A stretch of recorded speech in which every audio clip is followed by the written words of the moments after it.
जय श्री कृष्ण बंधुओं, आपके अपने चैनल भक्ति की शक्ति में बहुत बहुत स्वागत है। आज हम बात करेंगे कार्तिक उद्यापन के बारे में। बहुत से लोग जो बहुत दिनों से कार्तिक स्नान कर रहे हैं, वो जैसे भी करे, फल में, फलाहार में करे या फिर सात्विक भोजन में करे। बहुत आदमी है कि रोटी खाकर ही करते हैं, चावल नहीं खाते हैं। बहुत से नियम हैं जिसने जैसे भी किया हो, लेकिन एक टाइम आता है जब उसे उद्यापन करना होता है और उद्यापन के बाद ही किसी भी व्रत का जो है पूर्ण फल मिलता है। तभी उसको पूर्ण माना जाता है कि वो आपने जो है वो व्रत आपने पूरा कर लिया, तभी होता है। तो इसमें जो है कार्तिक, उसी तरह से जब कार्तिक स्नान भी करते हैं तो कोई 5 साल, कोई 11 साल, जिसकी जितनी है, या सामर्थ्य के हिसाब से, जैसे किसी का सामर्थ्य अब साथ जो है शरीर वो साथ नहीं दे रहा है, तो वो अब जो है उद्यापन करना चाहते हैं।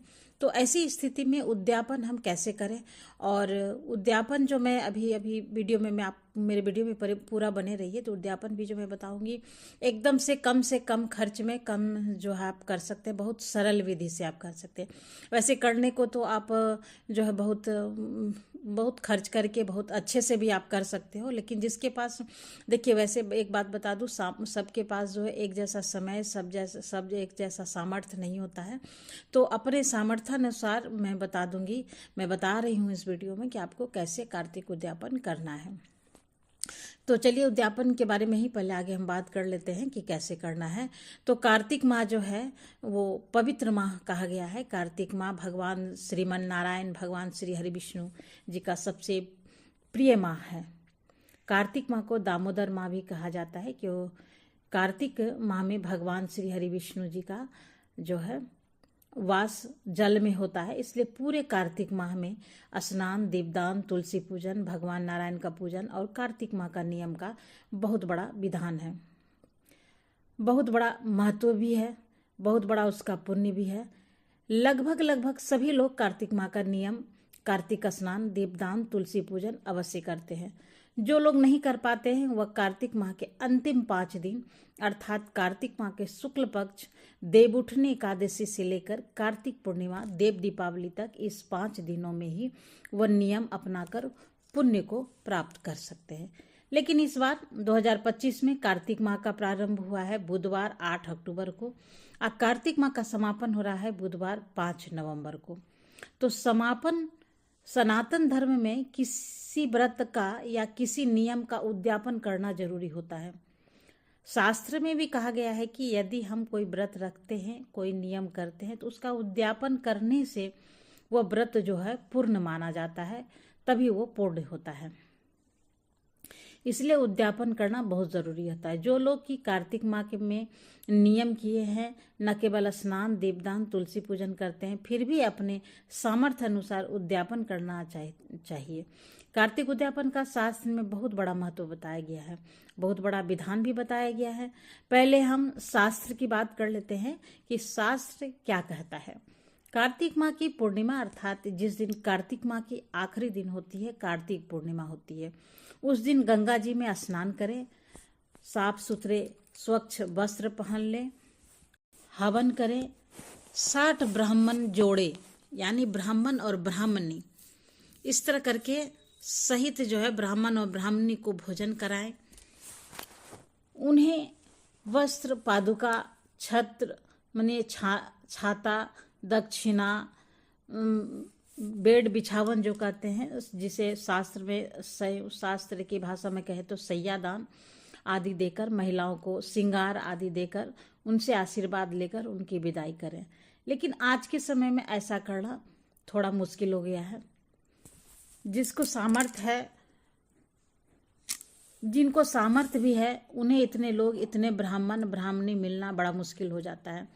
तो इसलिए जो है सूक्ष्म रूप से, मतलब छोटे तरीके से हम कौन सा उपाय करें।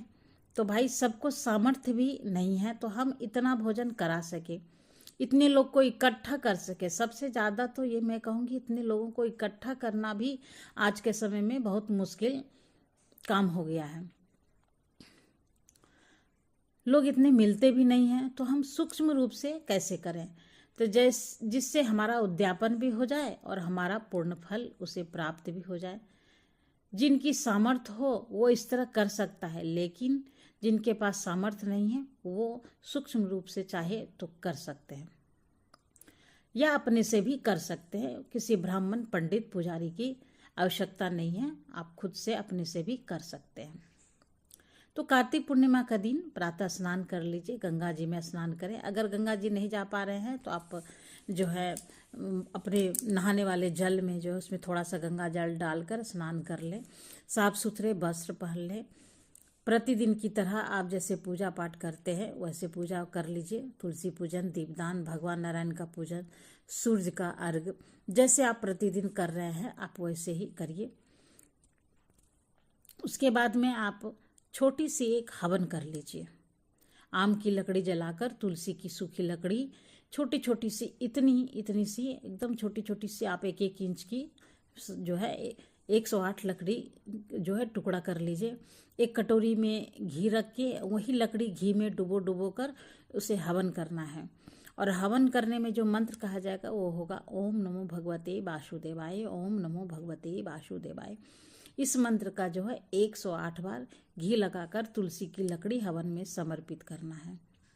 यदि ऐसा करते हैं तो आपको एक अद्भुत जो है आशीर्वाद प्राप्त होता है भगवान नारायण का, क्योंकि तुलसी कार्तिक माह में तुलसी से, लकड़ी से दीपदान यज्ञ करने का बहुत बड़ा महत्व है, बहुत बड़ा पुण्य प्राप्त होता है। तो यदि अपने हाथ से ही करना है तो इतना छोटा सा उपाय है, आपको अवश्य करना चाहिए। फिर हवन करने के बाद भी में भगवान की आरती करें, और हो सके तो 5 ब्राह्मण, 1 ब्राह्मणी को आप भोजन कराना है। ना व्यवस्था हो सके तो 1 जोड़े का भी कर सकते हैं, 1 ब्राह्मण और 1 ब्राह्मणी का ही। और ब्राह्मण और ब्राह्मणी को सामर्थ्य के अनुसार जो है कपड़े, वस्त्र, दक्षिणा ये सब दे करके आप उन्हें विदा कीजिए। और उतना भी नहीं हो पाता है, या होने को क्या है, कहीं कहीं पर यदि बड़े शहर में लोग रह रहे हैं तो वहाँ पर थोड़ा ब्राह्मणी मिलना थोड़ा मुश्किल हो जाता है। तो आप जो है कच्चे अनाज जो होते हैं, कच्चे जिसे आप सीधा भी कहते हैं हम लोग घरेलू भाषा में, किसे जैसे चावल, दाल, नमक, हल्दी, कुछ सब्जियां, कुछ उसमें दक्षिणा के तौर पर और भी कुछ, छाता, जूता, चप्पल, ये सब इकट्ठा आप एक जगह उनके नाम से आप घर में ही निकाल कर रख दीजिए।